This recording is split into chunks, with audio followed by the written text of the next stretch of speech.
And let's say you start looking in your power equipment, and now you've looked at your power equipment, and now you have no power equipment to use because it was all bad, right? So having a plan in place, like, all right, we're going to start, minutely looking at things. And then once we get it all up to the standard, then we're going to say, all right, now every time you do it, you're inspecting it, right?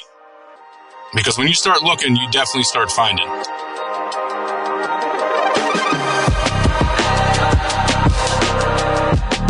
Rising above the buzz of ultrasonic cleaners and the clanking of stainless steel are the ideas and voices that are changing an industry.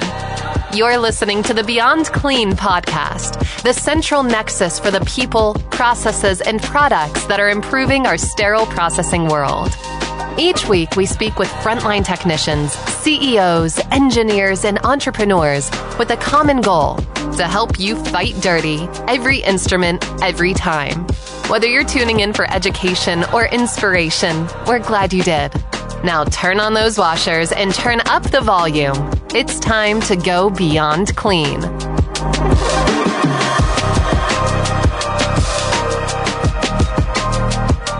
All right, clean freaks, welcome back to another episode of the Beyond Clean podcast. This is season 32 SPD Fact Check. I'm your host, Bobby Parker, and joining me in studio is Jamie Amaya, co-host for the season. Welcome back to the studio, Jamie. Hey, how's it going? It's going good, Jamie. It's always, this is the best part of the week for me, getting to talk sterile processing behind the mic. And I'm excited about today's episode in particular. It's about Borescopes. We talk an awful lot about that on Beyond Clean and have for the last several years. But since we're doing knowledge gaps, we're looking at what do you do when you see dirty instruments with a borescope, which I think that's the hardest part of this, right? You get a borescope, you find something dirty. How do you decide what to do with the device? Yeah, how do you train behind it? How do you clean a borescope? There's so many things that are centered around a borescope, and education behind it is a big must, I think. There's misconceptions all over the place. So this will be fun. Well, good. Yeah. And we've got the right guy to talk with us about it. We're bringing in Bill Filipponi. We'll call him the Borescope King for the day, I guess so, with his big stately beard and a long bit of experience in sterile processing as a director, to hear about kind of his experience with training and educating around the use of a borescope to keep patients safe. So we'll be right back with Bill Filipponi right after this.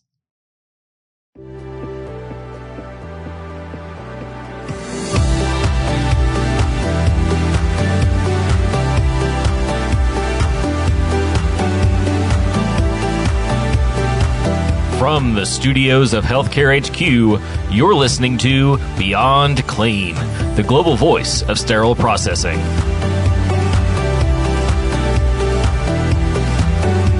And joining us now in studio is William Filipponi, Director of Sterile Processing at NKC Health out in Kansas City. Bill, good to see you on the show again. Welcome back. Bobby, thanks for having me on the show. Appreciate it. Absolutely. Always a pleasure. Before we get started into borescopes and all the things that you're passionate about, why don't you give us a brief introduction to what you've been doing in the industry and a little bit about your career? Yeah, so I've been in sterile processing probably for about 33 years, pretty much fell into it out of necessity and then fell in love with it.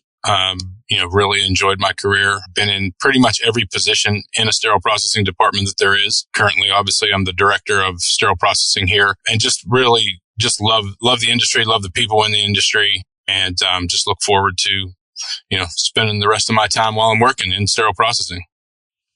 One of the common threads that always comes up when we ask people that question is the curious ways people find sterile processing in the first place. Like, how did sterile processing find you back in the day when you first got started? So I was in college to be a biology teacher because I wanted to have summers off right out of high school. And there you go. Then I decided that college wasn't for me. So I quit college and surprised my parents with that. And they said, all right, well, if you're not in college, you don't need to live here. So you can go find your own place.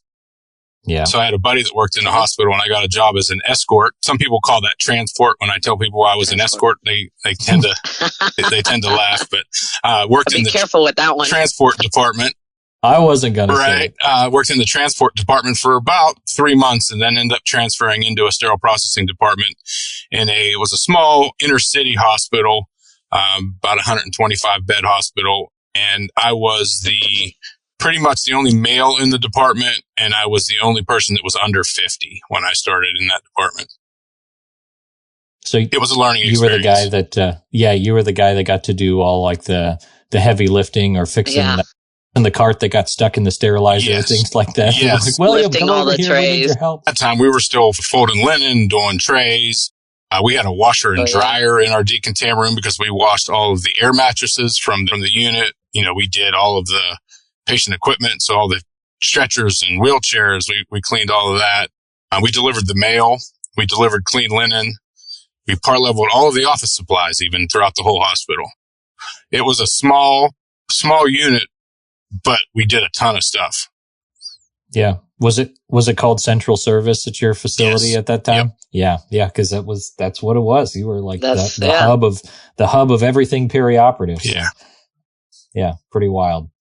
I'm a fan of the switch to calling it sterile processing in a lot of facilities and really trying to narrow that skill set in on just doing instruments really, really well and having another centralized department take care of some of that other stuff. But yeah.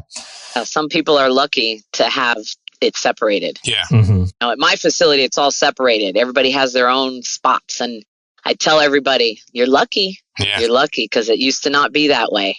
And it still is that way at some facilities. Instruments are getting so complex. It's just like it's too much to have somebody that maybe does instruments twice a week and then they do other jobs the rest of the time. Yeah. Well, yeah, because even the equipment has their own IFUs, IV pumps, and yeah. Yeah. Well, that's actually a great segue into what we're wanting to talk about on our episode today. As you know, Bill, the season that we've been going through, has been primarily about knowledge gaps and misconceptions in sterile processing, taking something that's pretty common and that we take for granted, but you scratch a little bit deeper under the surface and you can discover some things that are either unexpected or people maybe didn't know about or thought that they knew about. And so thinking about complex instruments, the topic that we wanted to talk with you about is implementing a borescope. Now you can hardly throw a rock at an educational pamphlet in any direction and not hit a page that says borescopes on it. Like everybody's talking about borescopes. It's been in the industry news a decent bit around the updates to standards and whether or not borescopes are a should, are they a shall, are they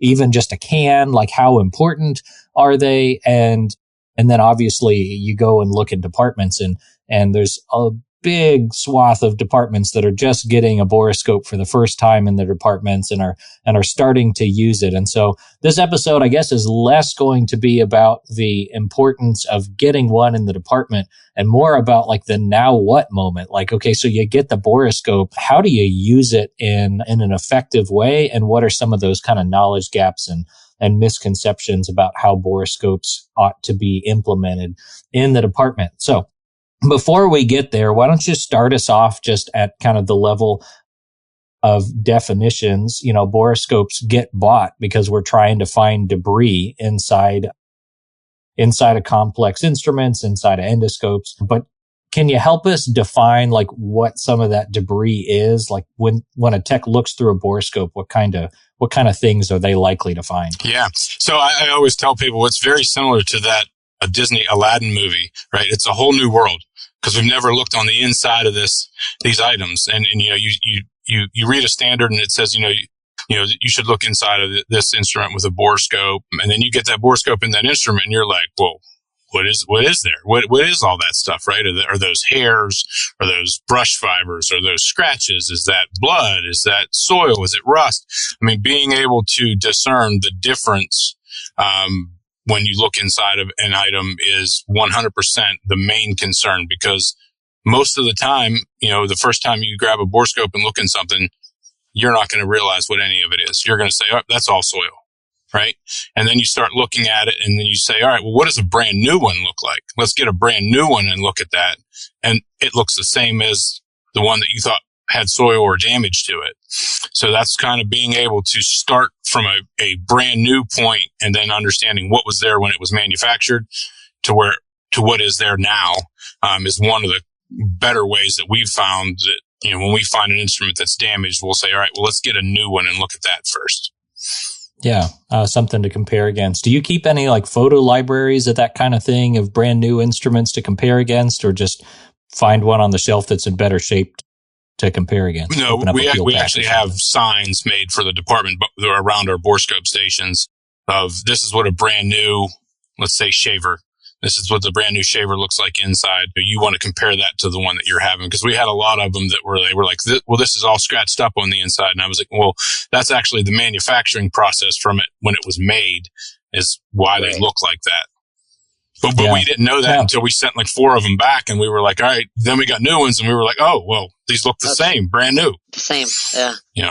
I have quite a few borescopes, in my department, as I'm sure some do and maybe some don't. But what teaching tools do you actually use, though, to kind of show somebody? I know you've got pictures, like I even have a wall chart, I guess, for lack of better words, where I've said, okay, this is what rust looks like. This is, the type of debris to look for. But is it just, let's send it all back and re-clean it type situation? Do you stand there and explain to them, like, how, if nobody is there, how does one make that determination, oh, this is bad or this is wrong? If nobody's there and they just have nobody to go to. Yeah. Is it just when in doubt, kind of throw it out type situation? 100%. I mean, obviously, if somebody's there and they have an inkling that they think it's a soil, they're going to send it back to be recleaned. Most of the time, what happens before if something was getting sent back for repair or sent out for repair, we would have double checks on that by other people. So we can actually then see it, and then we can go back to that person and educate whether, yes, you were correct, it needs to go out, or no, this is why. So we kind of use it more as a reactive training than proactive. I mean, we train in the beginning, but obviously we're looking at everything we're looking at is new all the time, right? Because you just never know. Right. What someone's going to stick it down.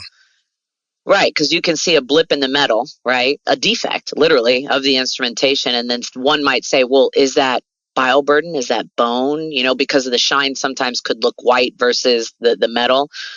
Because I get those questions asked all the time. Well, what is that? What is that? What am I looking at? I said, and to your point, well, let's go get something else and let's see if we can see a difference. Yeah. It's an amazing world out there with the camera. Yep. We've primarily been talking about using a borescope for checking after it's been cleaned out on the clean side. Bill, have you ever worked with one in decontamination? Some people put them on the dirty side as well. Yeah. So we actually have one on our dirty side as well. We were having a lot of re-cleaning of some shavers. When they came out to the clean side, we were sending a lot of them back. So now we implemented a check before you send it out. So that way it can just stay in the decontam room and you can make sure that it's clean before you send it out. Yeah. And so that's actually a good point for how these things get used, right? Because just having it in the department, you'll inevitably have that one technician who's, really diligent or really curious, who wants to borescope everything.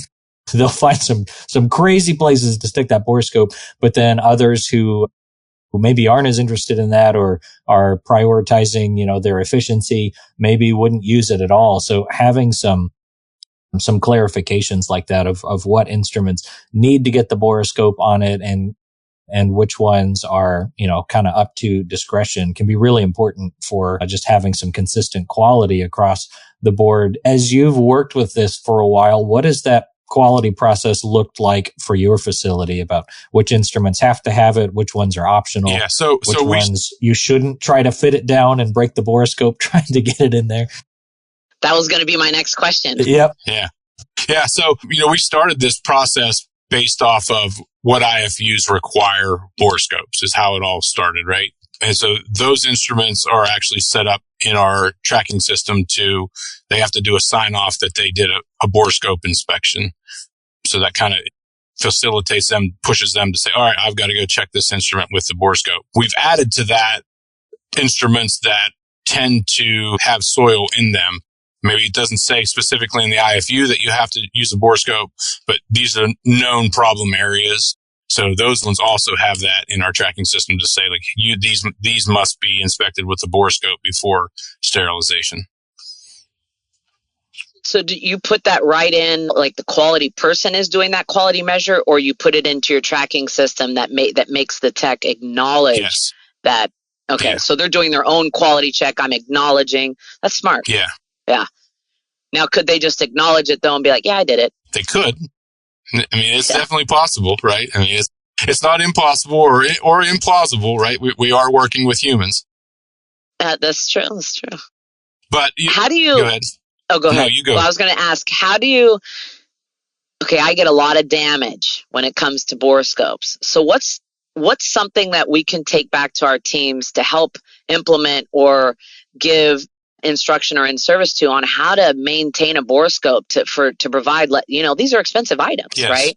So how do we maintain that? Because I feel like I'm just spending money left and right, and they're all on borescopes. Yeah. So the biggest thing I can say is, because where I've seen the most damage is when it's not being used, right? So you're not using the borescope, you're doing other things, and that's when the borescope gets damaged. It's the storage. Like, how are you storing your borescope when it's not being used? Is it just laying on a table somewhere? Is it hanging over the top of the screen and just dangling? We actually have small tubes that our borescope fits in. So when you're not using it, it's actually up off the table in a small tube that kind of stores it and protects it. And that's the best way I've found. I'll knock on wood, but we've been pretty good here without damage in our borescopes. Yeah. I've actually got a story on this, Jamie. And all of my sterile processing stories are at least 6 years old now, because I've been behind the mic for a little while. But when we got one, borescopes were still somewhat new in the industry, and the company that supplied it to us didn't have a good solution for storage. And so we had some break. Same thing as what Bill's talking about. It would just lay out across the one assembly station. We had our one borescope and it, somebody would set something on it, unloading the washer, and would break it.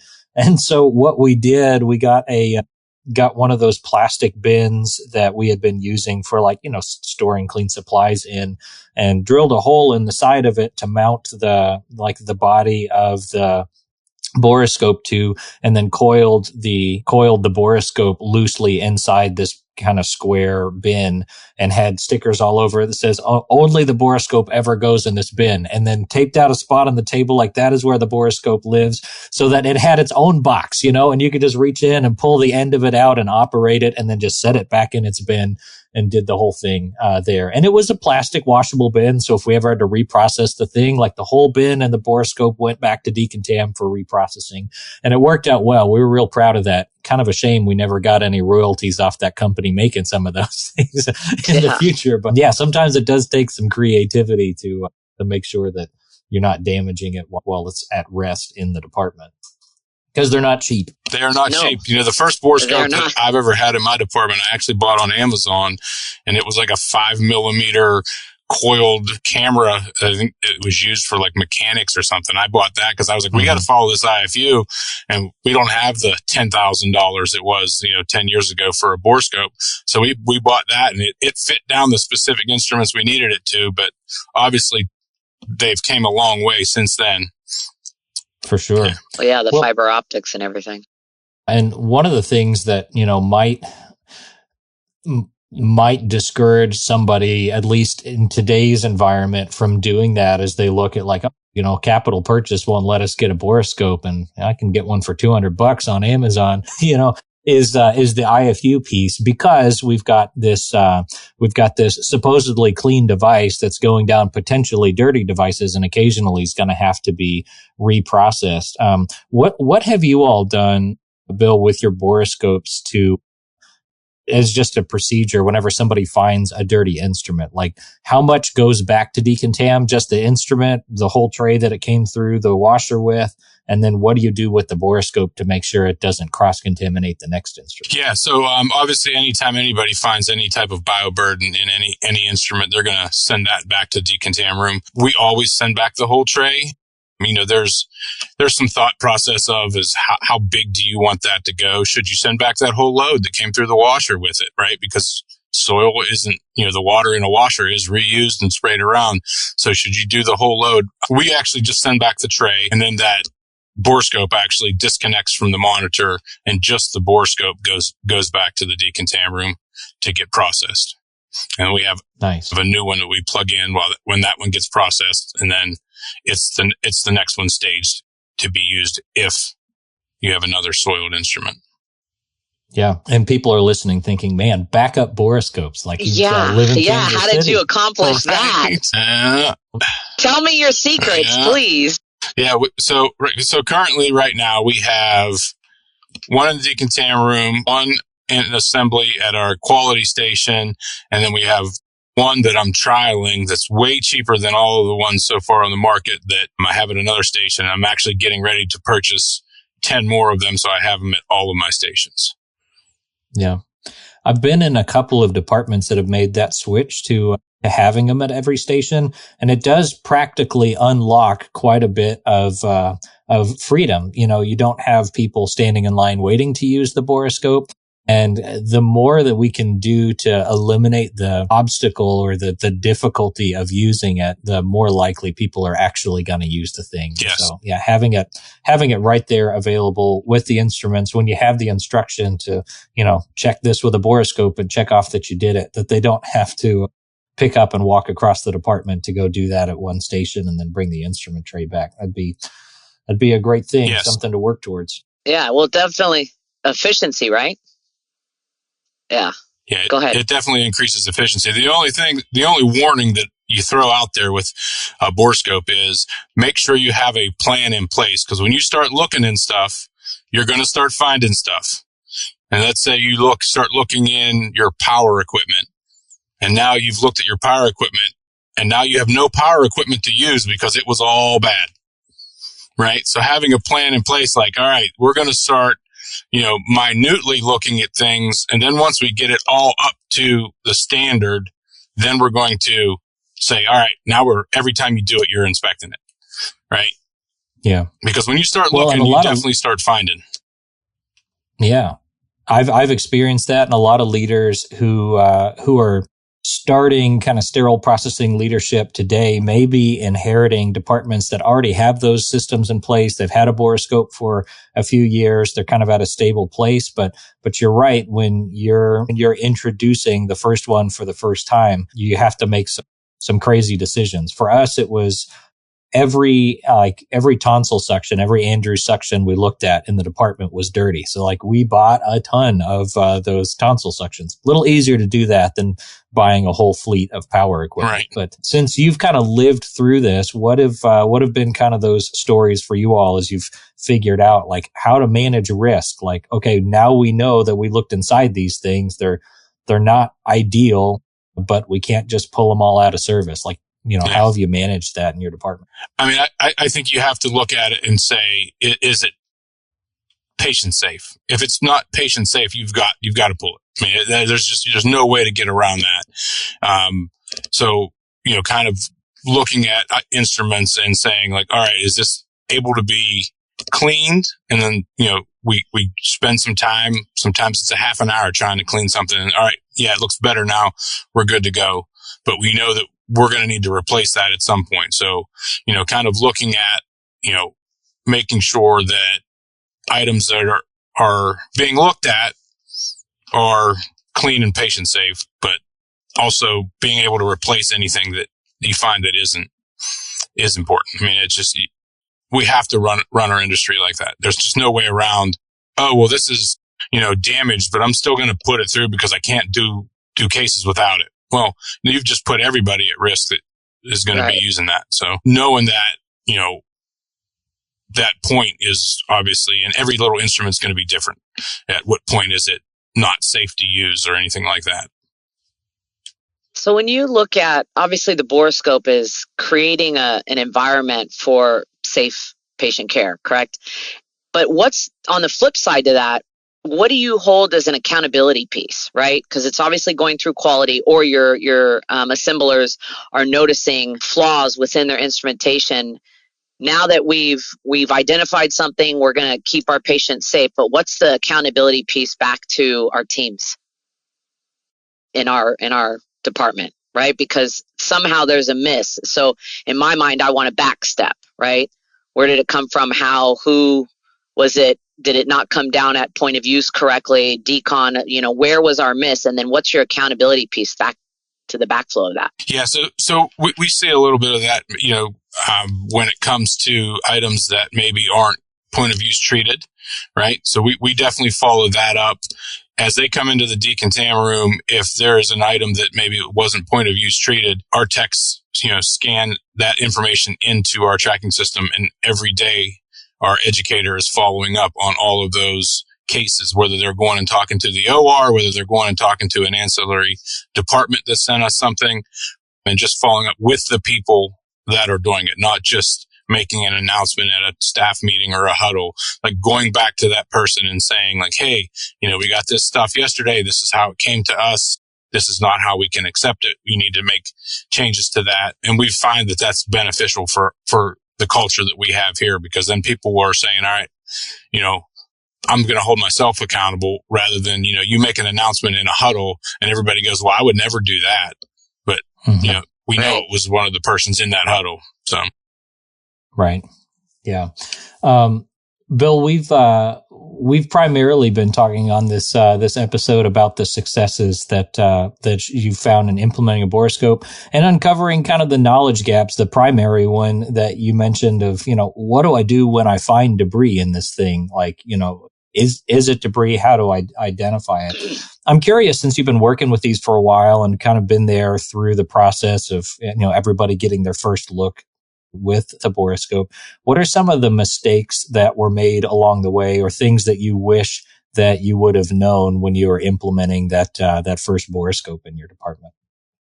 I would definitely say, like I mentioned earlier, we started with shavers, obviously, and we were sending shavers out like once a week, because every time we looked at a shaver, it was like, the inside is damaged, it's all scratched up, it's pitted, but we never got a new one. We always got refurbed ones back.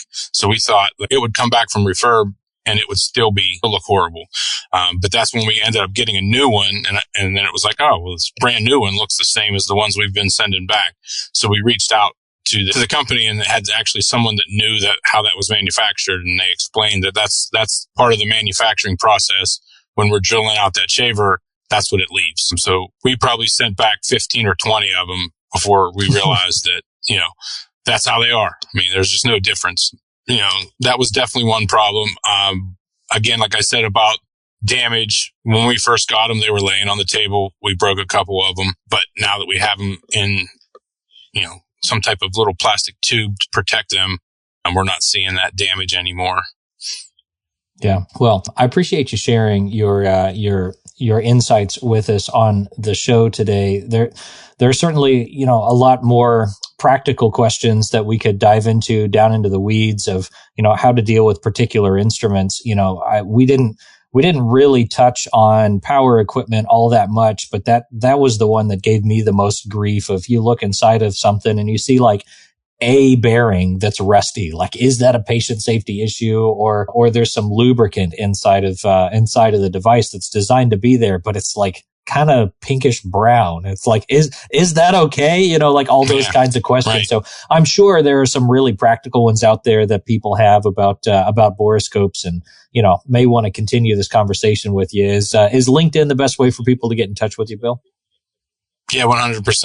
I'm definitely on LinkedIn all the time, so that's a good way to get me. All right. Well, find Bill on LinkedIn, and send some encouragement his way, and then ask your borescope question if you've got one. Bill, once again, thanks for joining us on the show today and sharing your experience with us. Super. Thanks, Bobby. Thanks, Jamie.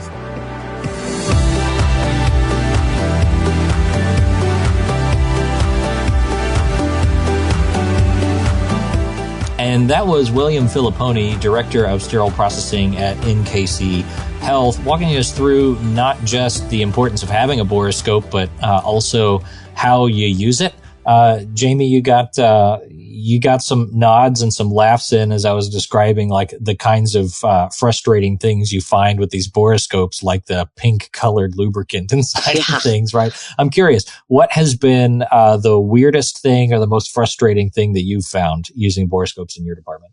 Honestly, it's the lubrication. Even when they do repairs in a flexible cystoscope or your reader scope, they repair it with a reddish pink inside the insertion tube.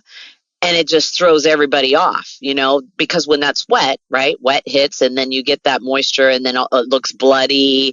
So the minute you said that, I went, oh my gosh, I see that all the time. And everybody panics, send it back to decon. It's gross. And so yeah, that was my quick nod and laugh on that one, because that is definitely what I always see. And then trying to explain, no, it's okay. It's okay. It's how do you know? And it's like I'm making something up, right? Yeah, crazy.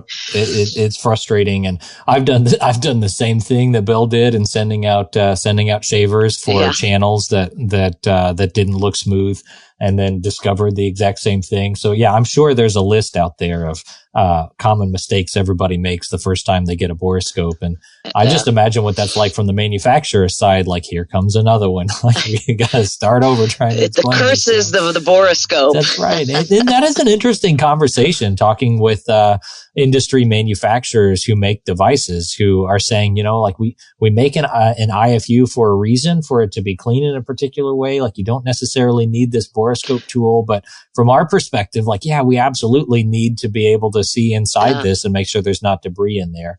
And I guess, that's not a fitting example. It's not a fitting example for the arthroscopic shavers, because that one is in the IFU to definitely check. But I've had a vendor say, why are you using a borescope? That's not in my IFU. And I said, what are you?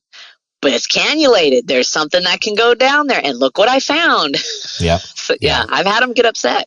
Yeah, it's wild. Well, and it's important to check the ones that come back from the manufacturer as well. Bill talked about getting the refurbished ones in. I've had a refurbished a refurbished arthroscopic shaver show up as a loaner device, and it wasn't just like pitted or damaged. It was filthy inside. It's like, ooh. So we sent a strongly worded email and encouraged them to purchase a borescope of their own before sending out any loaners, because that's just not safe. Well, anyway, that's going to do it for today's conversation around knowledge gaps. I hope it's been helpful for you, whether you're a manager who's just getting your first borescope in the department, or you've had to learn some of the same painful lessons along the way. We've got a bunch more episodes headed your way about knowledge gaps and SPD, so that we can take care of every patient and get it right excellently, every instrument, every time. But until we talk to you again next week, on behalf of Jamie, myself, and the whole team over at Beyond Clean, keep fighting dirty. Thank you for listening to this week's episode of Beyond Clean. As a reminder, you can help support us by subscribing to Beyond Clean on your favorite podcast app, or by downloading the smartphone app on iPhone or Android. Simply search for Beyond Clean in the App Store or Google Play. The best thing about downloading the smartphone app is that you can access bonus content for certain episodes and view episodes in certain categories, like articles on the go and vendor spotlights. Are you following us on LinkedIn or Facebook yet? If you are and you love an episode or post, then let your social network know about it. Like, comment, or share our posts along with your thoughts and keep the conversation going. If you have any topics or guests that you would like to recommend for a future episode, just send us an email to info@beyondclean.net. We look forward to hearing from you.